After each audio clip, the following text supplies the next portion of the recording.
Hi. Ug karon so magtiwas ko og gama sa mga medal para sa recognition pohon. So nanakoy na print ani nga pang pendant bali sa medal.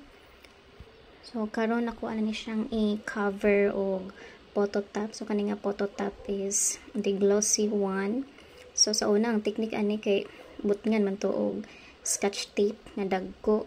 So karon is photo top na itong gamiton natong i-cover or ato ang i-tap bali sa to ang printed nga pang pendant sa to ang medal. So kani ako nagpagiprintan ani is the matte nga sticker paper.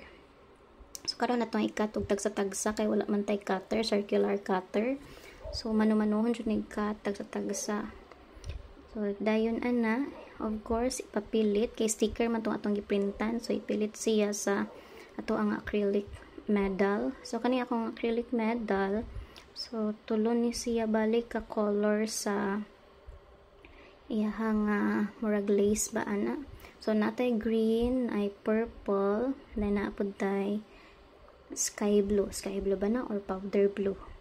So after nato napilit ang uban ani, so karon nagkat na pug ko og mga names. So ang names is ibutang nako sa likod para di malibog, dili mawani.